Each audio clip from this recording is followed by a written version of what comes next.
Yeah, welcome back, Mothepana. Thank you. Yeah, at this point, we are the specialists in terms of, we call it the building of the bridges between various stages of our professional life. So we have had your story from primary, high school, and now we're transitioning into a tertiary education. It is at this point where we always sensitize people around what we call study life balance. And hence that's why your mom was starting to say, be focused. And I'm sure she knew that if you are not focused, the next level of your career or of your journey is going to be hard, which is the tertiary. And that's where study life balance come in. And we had introduced a model we call the commercial release concept, where we actually argue that there is actually no conflict between education and sports, no conflict between education and art. It's a question of creating a model for yourself because you need both. But our elders and our parents did not have that insight. Now, the release concept it actually is an acronym that stands for R, the first R for recreation, the E for entertainment, including music, the L for leisure, the E for education, the A for art, including culture, the S for sport, and then the last E for environment, including community work. It's called the release concept. And so it sounds like with you, we believe very strongly that at this level, if the graduate from high school has been given this awareness, the high school, the university life could become better. Because it's very wrong to see that these things as competing. They are not actually competing. They are complementary to each other. So will you then say, at that point when you were transitioning from high school to tertiary, this awareness wasn't there, including your mother as well, did not see that as being necessary to balance it? You choose one, you can't do both.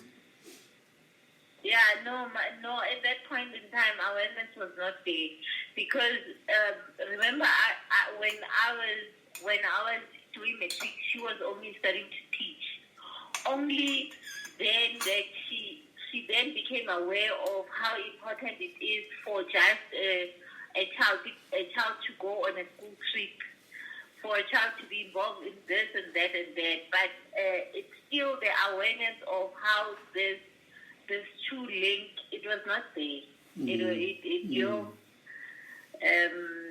Even for myself as well, because I think I only realized when I then come and be exposed in tertiary that you can actually then study art as a profession, study drama as a profession. You can. So your mom has robbed us of one of the best artists in the country. Not necessarily, because it's not. I don't think it's late. Because I can still do it. I believe I can still perform. Which I'm really now. Even if it's not performing per se, but becoming a radio personality or just. Even the performing itself can still work for me, and it's something that I would still. It's actually on my list somewhere that I. Yeah, or you can do projects that you could do projects that advance art. Art. Yeah. Anyway, let's talk about. So you have passed, and then you apply where to do your tertiary. At the time, honestly speaking, we didn't even apply. We just went to TUT to become part of the states that go and queue at the university. That go and queue fortunately enough, my mother had a colleague that came from Pretoria, so their colleague, the friend's colleague, was working in TUT as a lecturer. So I was actually helped by him to navigate my application process, and even end up having the rest and applying for NSFAS at the time, because as she is, as a teacher as she was, couldn't even afford my tuition, because she was a breadwinner. She was the only person who was working for us at that point I had now additional 2 siblings, so we were 4. And then her aunt's kids and her mother was still there, so she had to carry us. So I had to then apply for NSFAS, which my process, honestly speaking, my process of application in TUT was smooth. The gentleman helped me. I was able to just have everything smoothly. So I didn't experience the queue process. And you were applying for what type of degree? I couldn't qualify for anything that I wanted because I actually wanted to do law because they don't have law here. They have labor relations, and they convinced me that it's closer to law. To law. It's something similar. So if I was there, so I ended up doing labor relations management, applying for labor relations management diploma, which I actually started doing in 2008 and 9. Where yes. And did you like it then?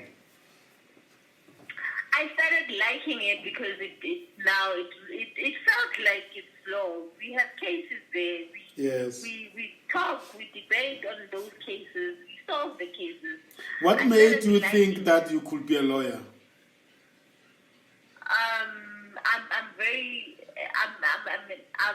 outspoken, and I know that I can put an opinion. I was part of the debate in my high school. So and the law just having to see, in TV, having to see an advocate presenting their case in court, it made me feel I want to do this. But initially, before it was maybe I can be a doctor, but I think the mathematics issue just messed my because I had a lawyer as a first option and medicine as a second to say I can be a doctor if I don't become a lawyer, which I don't know why I had 2 different things because they're way too different. So Mothepana, when you were at high school, the deep rural high school of Masrumule, there was no time where, because it looks like you didn't even apply for bursary, you didn't apply for anywhere to study. So there was no time where you will even talk about the next levels, the careers, and all this. There was no career guidance. No, not really. The only time I remember we went to school in what do they call it? The school? I think in Glenkari, where it was an open day of some sort. Was it an exhibition? Career exhibition? Yeah, career exhibition. And then it was not really, because we were a lot of schools, so you end up just coming there with brochures. It was not properly organized, which at that time you just come back with brochures. You really didn't get much of information. So I was not in So you were in the dark, so to say. Yes. And let's sit on that point, because that's why this transition, the bridge from high school to university for me, and all of us have experienced this one way or another. And some of us were lucky we came from schools where there was a little bit of that career guidance, but even then, the stories were not told by people who are doing those careers. The stories are told, one of the teachers, they said, over and above what you're teaching, we want you to take care of career guidance. Then they give you books from the industries and to read. So this is a problem. You agree? This is a huge problem in our society, and it's a serious disaster, because in reality, by the time you hit grade 11 and 12, you should be knowing every single university in this country and every single faculty they have. You should be knowing every single technical college and the faculties and the type of courses they have and they are known for. You should be knowing every single FET colleges, every single provider of bursaries, every single process and step you need to follow to be able to be accepted. You should be having 3 universities to choose from. Am I dreaming? And also, again, just need to understand that what do I need to have as score points for me to be able to qualify?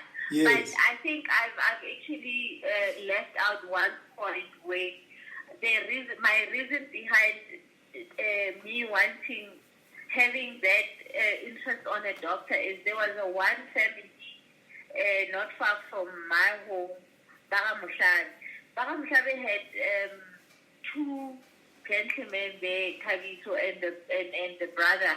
The brother, I think, did radiography and Kaviso did optometrist, I think. And because they are, the brother started first and the younger one followed. I actually I went, as young as I was, I think I was in grade 9. I had that bravery to just knock in that house. You know, in the village, there's that house there. It's not easy. It's not an easy. Instead of them being accessible, we put them on pedestal. You can't. But which is also wrong, because, and I'm very passionate. Just sorry, I'm interrupting. Carry on. Sorry, but I took a bravery to approach them and ask, say, but what are you doing? How can I do? What do I need to? And they were very helpful in sharing their tertiary experience, in sharing where they are studying, what they are doing, and how can I, if I want to do it. I think they were able to open my eyes a bit. I was not as dark. So in terms of their way, if I wanted to go into the medicine field or their way field, so they only gave me that kind of information, which I really appreciate. And I think it's 2 years, last year, I happened to meet one of them, and I actually just appreciated again to say thank you. I appreciate your help. Sometimes I feel like, this can't be right. I didn't see it, how worse it was when it was facing me. But when I'm reflecting, having been working in the industry and having come across graduates who are just in the dark, and then I'm saying, but we can't fix the country when basic things like just preparing the scholars about the next level, just information, something that is just left out. People just graduate and no teacher ever bother to worry about, but these kids are graduating, what is going to happen? And hence we have they have this trial and error. All of us arrived on campus, we didn't know what we were going to study, and we figure out when we were on campus because we just have to study something. But another thing is we need to acknowledge that resources are not there in the villages, because if I can just do my physical science or my biology experience without the actual things that I need to do that experiment, without the resources, like in my head, having to have an explanation of a teacher there and have it happening and pass still. I mean, for an information, a resource center where you will get all sorts of information around bursaries and applications, for me, now it's going to be a luxury, because it means there has to be a lab. But you see now, that is where I think we get it wrong, because it's a question of priorities. What is more critical? I'm not talking about the whole school. I'm talking the kids who are about to leave to go to university. Yeah. I don't, and I'm not challenging the department. I'm not challenging government. I'm challenging us in general. That needs to be addressed from home as well. And I think one of the reasons why we have started this platform and dedicated to business and professionals, but taking you guys back to where you started. We are trying to say to people, it does not matter where you started, it's doable. But I'm also saying, that we have to take the responsibility to almost establish what I will call a virtual movement to go back to our schools, because we are abdicating responsibilities as an ex-scholars of these universities, these schools, as ex-residents of these villages. We just go back and things just continue the way we were, and yet we are enlightened. We're living in the south, we're living in these suburbs, we're living in this great life, and we are not actually prepared to do anything. We just hope that things will sort themselves out. You know what I'm trying to say? So the purpose of the platform and the purpose of this, because lots of youngsters today who are in those rurals, by the way, are very connected through Facebook, and they talk to me, and they tell me that, you know what, these stories that people tell on this radio, it's like heaven for them. It's like, wow, this is the best career guidance ever they will have received from going to a career expo once or twice a year. Hey, but I think you are honest when you say that's true. When you say it starts with us as an individual. For example, I actually, when I started at TUT, I think when I went back in March for I had already then started to collect vouchers and forms for home. But mostly, my mother had a teaching heart. Like, she had a passion for teaching, not only just teaching for the sake of money, but she loved teaching and she loved her students. So she would, because it's also, she started teaching in Warit. Yes. So when she started teaching there, then I would bring the brochures. Then she would bring kids to come and ask questions. If I don't know, I will actually then refer and come with information and say, this is what I have at the time. That is the point I'm trying to say. Of course, it's a collaboration thing, because teachers can also tell you off. because if you don't have a relationship, you just arrive, I'm coming to help the children. They say, who are you? What do you think we're... So it's a dilemma that we need to get out of, and I think we just need to really to understand that the responsibility for the education of the children doesn't lie with the teachers only, or the Department of Education or government. It lies with all. If we want to be a progressive nation, we cannot continue this way, because I enrolled to study pharmacy at VETS, only to find that, no, man, I didn't have all the requirements. But they accepted me on the basis of mathematics and biology. But I couldn't enjoy it because I didn't do physical science. And you will struggle. Now, 2 years of my studies were wasted, because then I switched over to BCom, and when I got into BCom, I realized that I've got economics and English and everything and maths, but I didn't study accounting, so I struggled for a year with debit and credit, just to balance debit and credit. Until later in my year, I went to the German college, and then the methodology was different, and that's how I transitioned. And then I moved my studies to UNISA. So you find, I'm really, and then you and I, we are talking, we are in conversation, and we are not, actually it's very inspiring for us to reflect on these things and say, even the helping, when you go back to the village, it's not about only your child, your brother, your sister. It's about everybody else, because if the villagers are not informed and only your children are informed, the environment is not conducive. No, it's not. You would still, because there will still be poverty at the end of the day, and it doesn't matter whether your kids are informed or not. What happens to the community and the growth? Because we still have the kids. When the kids grow, the knowledge,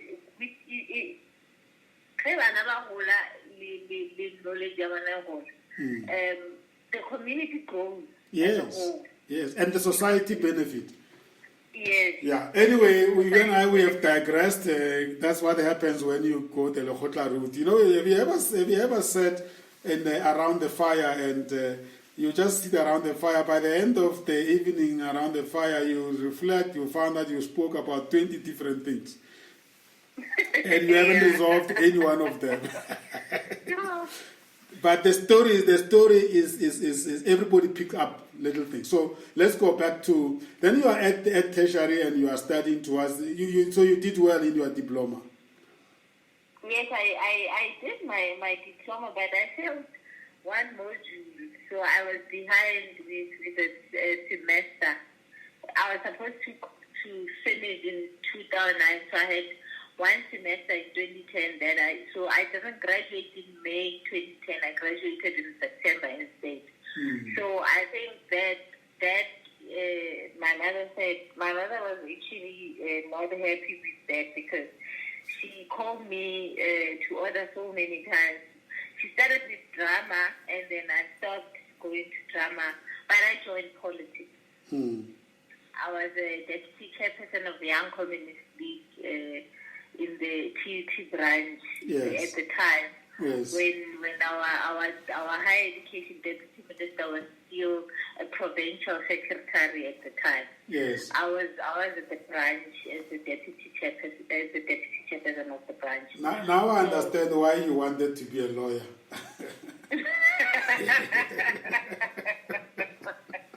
You have it in you. So my mother was not happy again, because now, if you can remember, 2009 and 10, I think 2008, 9, there were a lot of strikes. Yes. And you would forever be caught in between, and there's police and there's bed, and you are actually seen up being in the forefront of the students, and she was actually not happy. She's probably the little girl from Kutupu, and she's now in the front line in Tswane. Yeah, in Tswane, and she's very vocal. And to be honest, at the time I was not only in politics, I was a peer educator as well, health and wellness peer educator. So if you're a peer educator, it means you are being exposed in the health environment. They take you to training so that you can actually educate your peers. You're part of the clinic processes.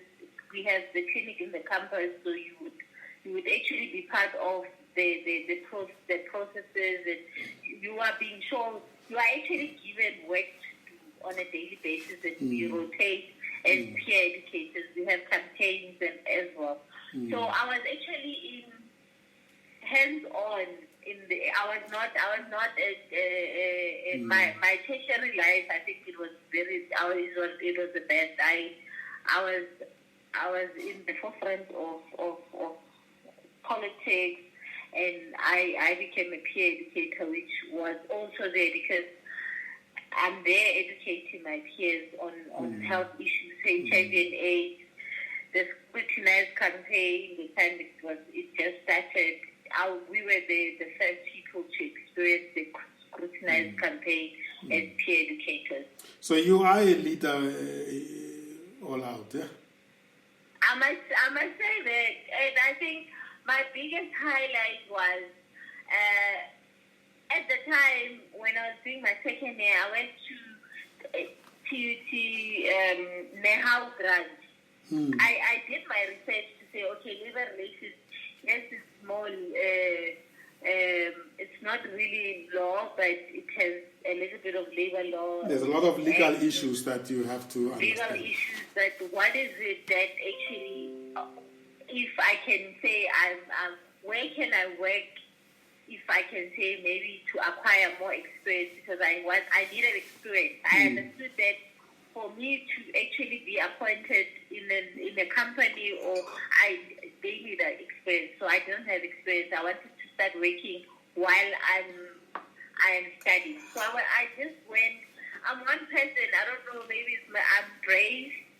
I would just knock in the door, and if it opens and people are good, they are good. If they turn me around, it is actually incredible considering the environment you grew up in, and so it is great that you pick up that, because we looked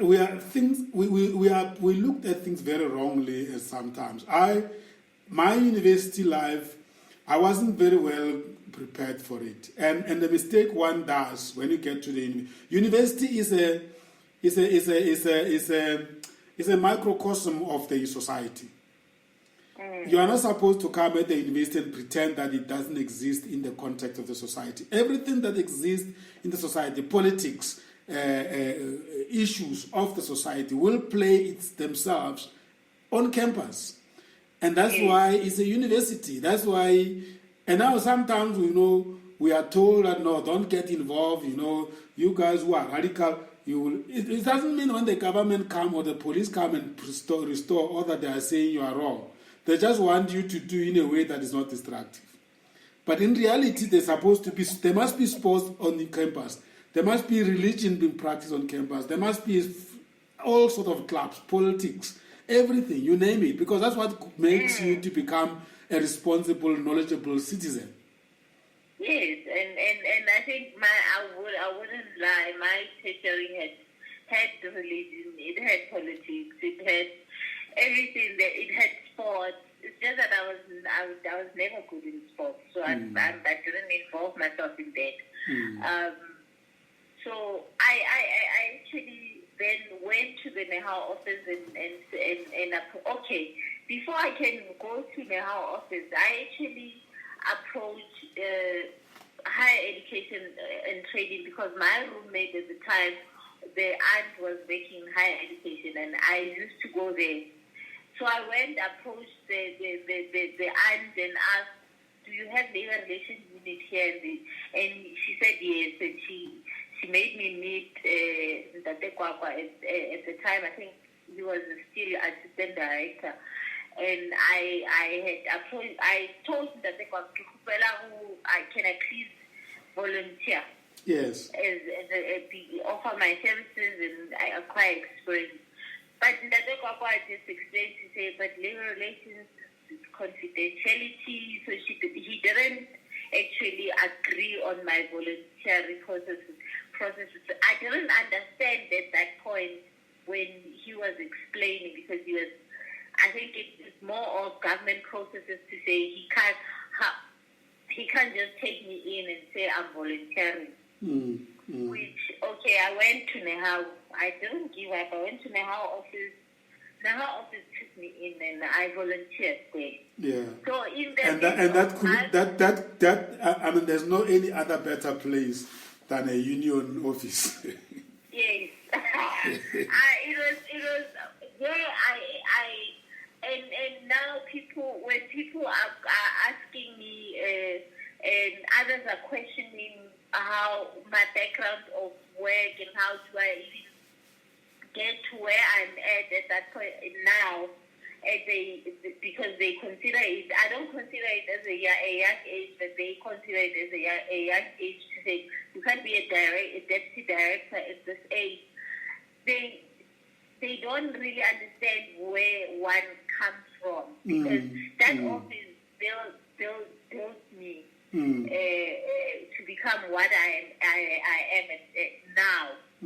Because I did their office administration. I at some point in time, then I graduated to even attend short listings and interviews for their minimal post in the and am I right to say, Mothepana, this time now you are making things happen and things are not happening. You are making things are not happening. You are now directing your. But look how late in your professional career you picked up that responsibility of influencing your direction. But I think I wish I knew at that point in time that I was actually painting my direction for myself. I just needed to make things happen. I mean, here is a point of learning for people who are listening. You saw a need for you to go and find a place where you can practice what you have learned, which is actually what you are learning, which is exactly the addressing the point I raised earlier on, that we were not taught how to learn. We don't understand the components of learning. We think book. You can read. You can be lectured to. You can be mentored. You can be guided. You can be spoken to. You can be doing things because the only time you learn better is when all your six senses are engaged. So now, why I'm doing this is because we are talking now, we are conversing, but the purpose of this conversation is for people who are listening to pick up insights in terms of managing our careers and our professional journey. Here I'm saying, if you did not take the initiative yourself, you could have graduated and have no job. Or you could have graduated and only then start practicing after you have graduated.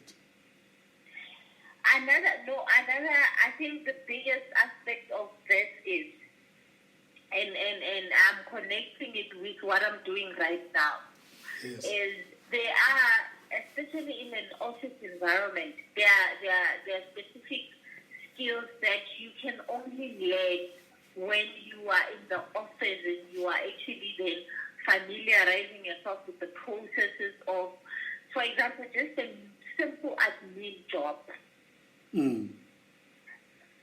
Somebody that did the very same qualification with me that maybe might have graduated in May before I did, only happened to experience the admin process when they get appointed after they graduated. I've done it.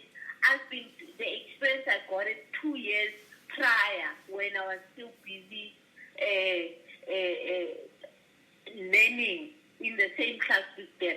And another thing that is very important is just the experience part of Khobereka and engaging and networking and just being in the midst of the professional environment. So being in politics exposes you in a specific skill. There is a specific skill, engagement. Yes. You engage a lot, and you would read. It forces you to read so that you can be able to engage with knowledge. Yes.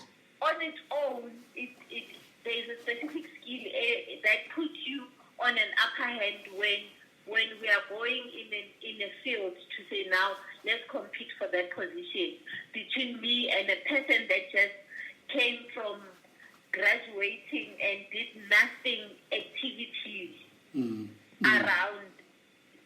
So basically, your advice here is that don't study and complete your whole degree without actually seeing the place of work.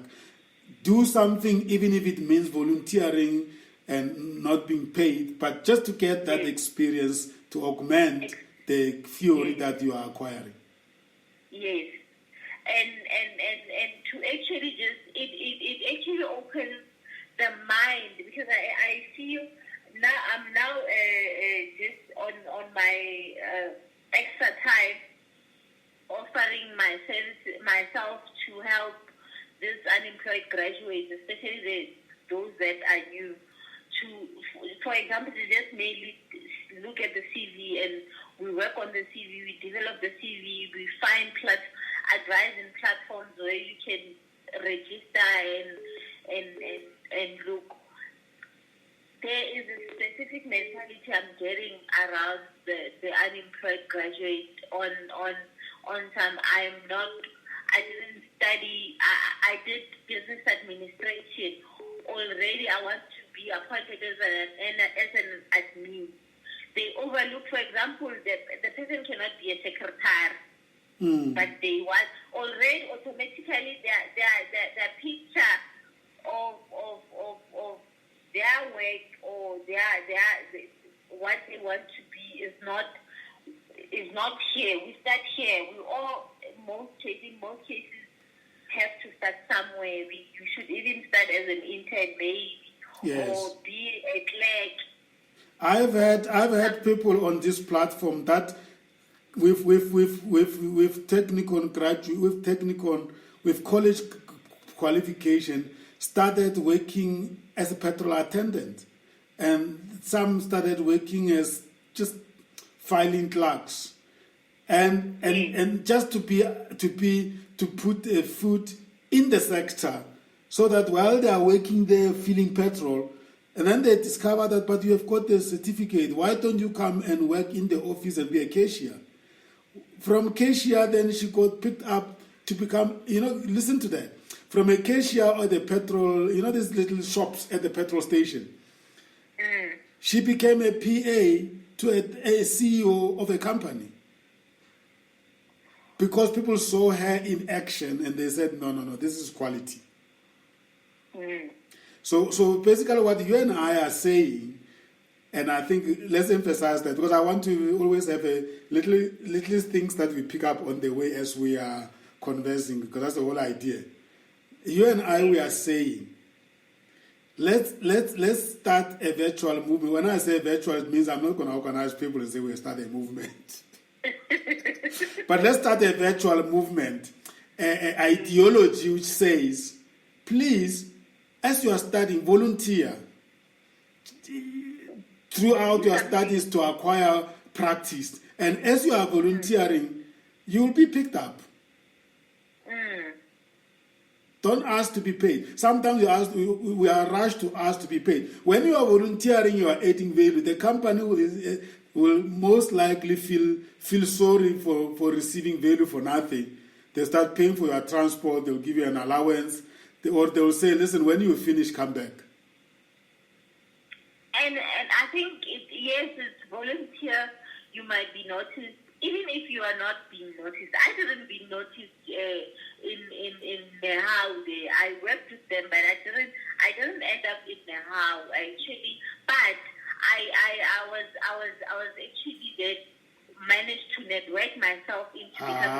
There you are. There are benefits that you gain that you can't put money to. You get to network. You get to be used to sitting in meetings. You get to have develop confidence. You get to see yourself being challenged. So in reality, you don't have to be paid, because that platform you won't get anywhere. You getting knowledge. It's still part of our education. Actually. Okay. You are.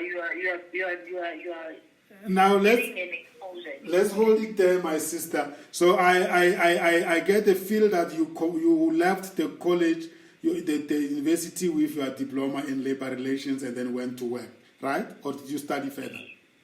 I did my BTech as well, but when I was doing my BTech, I was actually then working. I went to work now. And then you did it. You attended evening classes. Yes, we did evening classes. It was still with TUT as well. Yes. Wow! Look at that. Money must be saying, "Oh, there goes my girl. She's now grown up and doing right things." So I did my now. Yes, she was happy because now we are graduating, and she wanted a second job, which I did a BTech degree. Then now I applied for internship in social development. When I got there, I did I got it. For 4 months, I had already understood the labor relation process, and I felt this is not my job. Actually, I'm really not sure if I want this. Let's hold it there. When we come back, you will expatiate more, because we are now transitioning. We have transitioned into the world of work, right? Yes. Full time. All right. We'll continue when we come back. All right. Thank you very much. Okay.